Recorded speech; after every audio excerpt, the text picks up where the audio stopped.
తాకట్లో ఉన్న మీ బంగారాన్ని విడిపించి ఆ రోజు ఆన్లైన్ రేటుకి కొంటాం. Sharma gold company.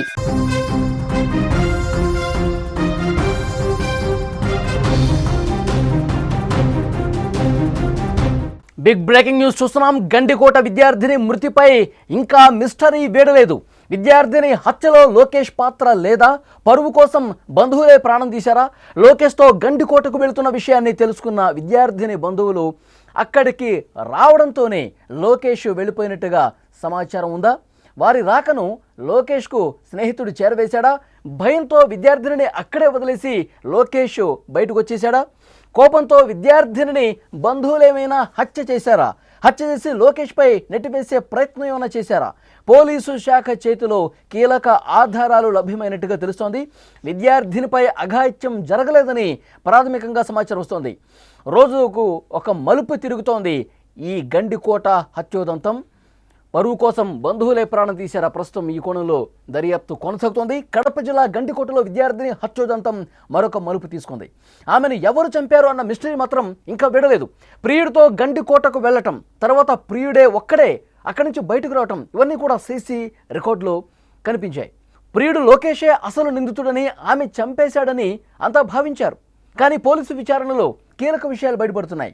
యువతది పరువు హత్య అనే అనుమానం ఇప్పుడు బలపడుతోంది. ఈ హత్యలో ప్రియుడు లోకేష్ పాత్ర లేదని, సొంత బంధువులే ఆమెను చంపేశారనే ప్రచారం జరుగుతోంది. గండికోటకు లోకేష్తో వైష్ణవి వెళ్ళిందన్న విషయాన్ని తెలుసుకున్న సొంత బంధువులు అక్కడికి వెళ్ళారు. అయితే అప్పటికే లోకేష్కు తన స్నేహితుడు ఫోన్ చేసి వాళ్ళు వస్తున్నారు అని చెప్పడంతో ప్రియురాల్ని అక్కడే వదిలేసి వచ్చేశాడనే అనుమానం కలుగుతోంది. ఆ దృశ్యాలే సీసీ కెమెరాలో రికార్డ్ అయ్యాయి. గండికోటకు వెళ్ళిన గంట తర్వాత అక్కడి నుంచి బయటకు రావడంతో ఆ దృశ్యాల్లో కనిపిస్తోంది. అయితే మధ్యాహ్నం 12 గంటల వరకు విద్యార్థిని అక్కడే బతికి ఉన్నట్టు పోలీసుల వద్ద కొన్ని ఆధారాలు ఉన్నాయి. ఆ తర్వాత బంధువులు వెళ్ళి ఆమెను అక్కడ చూసి ఆగ్రహంతో కొట్టి చంపేశారని స్థానికంగా ఒక చర్చ చాలా బలంగా జరుగుతోంది. ఆమెను చంపేసిన అనంతరం ఆ హత్యను లోకేష్పై నెట్టివేసే విధంగా ఒక కుట్రపూరితంగా చిత్రీకరించారనే మాటలు కూడా వినిపిస్తున్నాయి. దీంతో ఈ హత్యలో ప్రియుడి పాత్ర ఉందా లేదా? ఈ మిస్టరీ చాలా స్పష్టంగా కనిపిస్తోంది. దీన్ని ఛేదించే క్రమంలో ప్రస్తుతం పోలీసులు ఉన్నారు. ఆమె కుటుంబ సభ్యులు మాత్రం తమ కుమార్తెపై సామూహిక అత్యాచారం జరిగిందని తీవ్రంగా ఆరోపణలు చేస్తున్నారు. కానీ పోలీసులు మాత్రం ఆమెపై ఎటువంటి అఘాయిత్యం జరగలేదని ప్రాథమికంగా నిర్ధారిస్తున్నారు. దీంతో అసలు ఏం జరిగి ఉంటుంది అన్న ఉత్కంఠ కనిపిస్తోంది. పరువు కోసం సొంత బంధువులే చంపేశారా లేదా లోకేష్ పాత్ర ఉందా అనేది $1 మిలియన్ ప్రశ్నగా మారింది. ప్రస్తుతం ఈ కేసు చిక్కుముడిని పోలీసులు విప్పుతున్నారు. అన్ని ఆధారాలు ఒక్కొక్కటిగా సేకరిస్తున్నారు.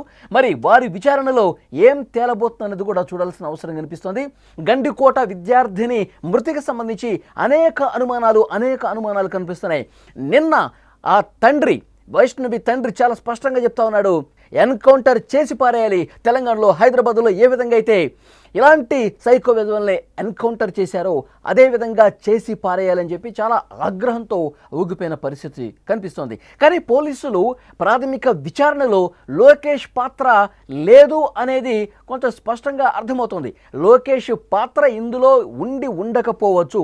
మాకు తెలిసినటువంటి ప్రాథమికంగా లభించినటువంటి సమాచారం మేరకు లోకేష్తో వైష్ణవి వచ్చింది 10:30 ఆ సమయంలో వచ్చింది. సీసీటీవీలో చాలా స్పష్టంగా అర్థమైంది. కానీ ఒక గంట వ్యవధిలోనే అతను బయటకు వచ్చేసాడు. మరి అతను ఎందుకు బయటకు వచ్చేసాడు? ఇది ఒక బలమైనటువంటి అనుమానం కనిపిస్తోంది. అతను బయటకు వచ్చిన తర్వాత ఆమె గంట పాటు బతికే ఉంది. ఇది కూడా పోలీసులు చెప్తా ఉన్నారు. 12 గంటల నుంచి 4 గంటల మధ్య ఏదో జరిగింది. దాన్ని పూర్తిగా ఆ మిస్టరీని, ఆ గుట్టుని విప్పే పరిస్థితి ప్రస్తుతం మేము చూస్తూ ఉన్నాం. చాలా క్లియర్గా అన్ని ఆధారాలను తీసుకునే ప్రయత్నం చాలా సీరియస్గా కొనసాగుతుంది. లోకేష్ బయటకు వచ్చిన తర్వాత గంటసేపు లోపల ఉన్నాడు. ఆ తర్వాత బయటకు వచ్చేసాడు లోకేష్. బయటకు వచ్చిన తర్వాత కూడా చాలాసేపు గండికోట పర్యాటక ప్రాంతంలో ఆమె తిరుగుతూనే ఉంది, సజీవుగానే ఉంది. కానీ ఆ రంగనాయక టెంపుల్కి బ్యాక్ సైడ్ ఆమె ఎందుకు వచ్చింది? ఆ సమయంలో అక్కడ ఎవరున్నారు? ఎవరి కోసం అక్కడికి వచ్చింది? ఆ తర్వాత ఏం జరిగింది? ఇవన్నీ కూడా చాలా క్లియర్గా ఇన్వెస్టిగేట్ చేస్తున్నాం, అన్ని ఆధారాలు మేము సంపాదిస్తున్నాం, కొద్ది గంటలు ఓపిక పడితే అన్ని విషయాలు కూడా బయటకు వస్తాయి అని పోలీసు అధికారులు చాలా స్పష్టంగా చెప్తూ ఉన్నారు. అయితే ఇక్కడ ప్రాథమికంగా వస్తున్నటువంటి ఇన్ఫర్మేషన్, లోకేష్కి అతను ఫ్రెండ్ ఫోన్ చేశాడు, వైష్ణవికి సంబంధించిన బంధువులు ఈ విషయం తెలిసిందే, మీరు గండికోటకు వెళ్తున్నారన్న విషయం వాళ్ళకి తెలిసింది, నువ్వు అక్కడి నుంచి వెళ్ళిపోతే బెటర్ అని చెప్పి ఫ్రెండ్ ఫోన్ చేయటంతో అక్కడి నుంచి వైష్ణవిని అక్కడే ఉంచి నేను వెళ్ళిపోతున్నాను, నువ్వు కూడా సేఫ్గా ఇంటికి వచ్చాయని చెప్పి లోకేష్ బయటకు వచ్చాడు. ఆ తర్వాత లోకేష్ బయటకు వచ్చిన దృశ్యాలు కూడా సీసీటీవీ ఫుటేజ్లో రికార్డ్ అయ్యాయి. అతను వెళ్ళిపోయాడు. అతను వెళ్ళిపోయిన తర్వాత కూడా చాలాసేపు వైష్ణవి ఆ ప్రాంతంలో తిరుగుతూనే ఉంది.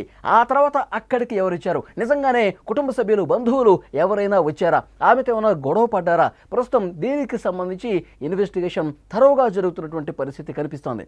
అయితే కుటుంబ సభ్యులు కావచ్చు, బంధువులు కావచ్చు, లోకేష్ గతంలో మా అమ్మాయిని ట్రాప్ చేశాడు, మా అమ్మాయిని మాయమాటలు చెప్పాడు, నయవంచం చేశాడు, మోసం చేశాడు, ఇవన్నీ చెప్తా ఉన్నారు. సామూహిక అత్యాచారం జరిగింది, లోకేష్ ఒక్కడే కాదు అతని ఫ్రెండ్స్ వీళ్ళందరూ కలిసి మా అమ్మాయిని అత్యాచారం చేసి హత్య చేసి పడేశారు అంటూ చాలా బలంగా వాళ్ళు వాదనలు వినిపిస్తున్నారు. అవన్నీ కూడా పోలీసులు వాళ్ళ అభిప్రాయాలను కూడా సేకరించారు. కానీ లోకేష్ చంపేశాడు అనటానికి ఇప్పటి వరకు ఎలాంటి ఆధారం దొరకలేదు అని పోలీసులు చాలా స్పష్టంగా ఈ కేసు ఇన్వెస్టిగేషన్ చేస్తున్నటువంటి క్రమంలో వారికి లభ్యమైనటువంటి ప్రాథమిక ఆధారాలకు సంబంధించి చెప్తున్నటువంటి పరిస్థితి ఉంది.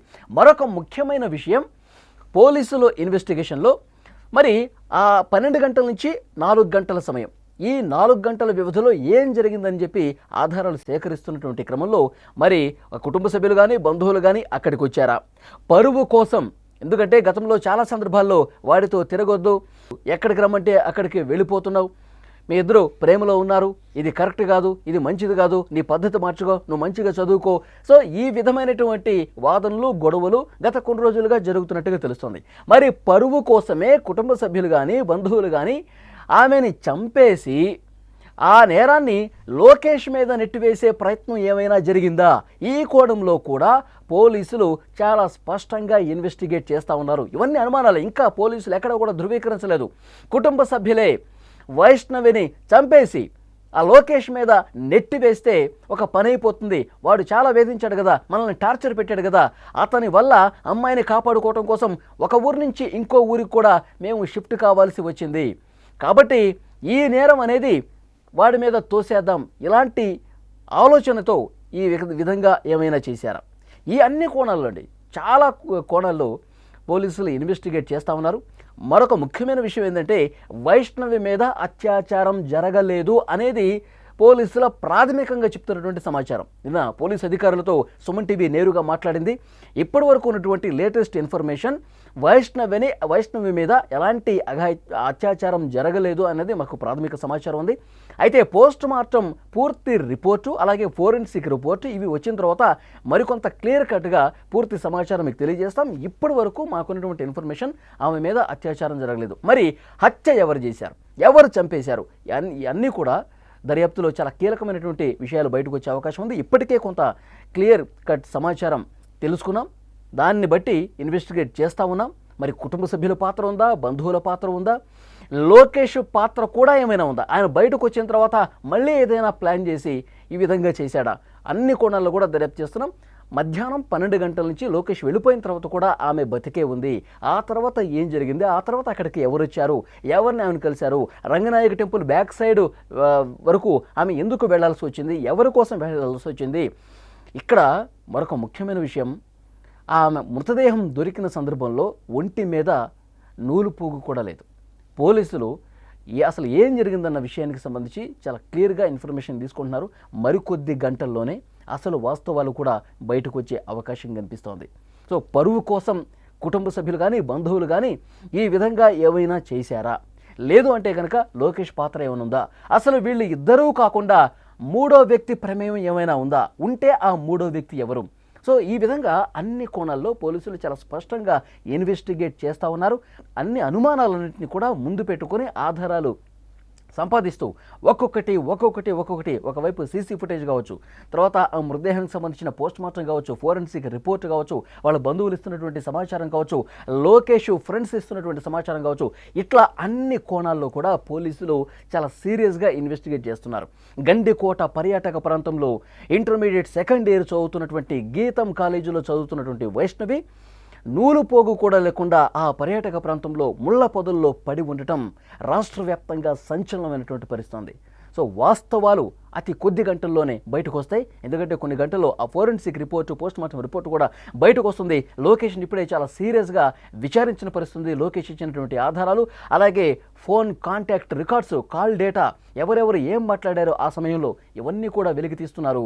ఎవరి పాత్ర ఉన్నా సరే అన్ని నిజాలు అతి త్వరలోనే బయట పెడతామని చెప్పి చాలా స్పష్టంగా పోలీసులు చెప్తున్నటువంటి పరిస్థితి. కానీ ఇప్పటి వరకు అందినటువంటి సమాచారం ఆ అమ్మాయి మీద ఎలాంటి అత్యాచారం జరగలేదు.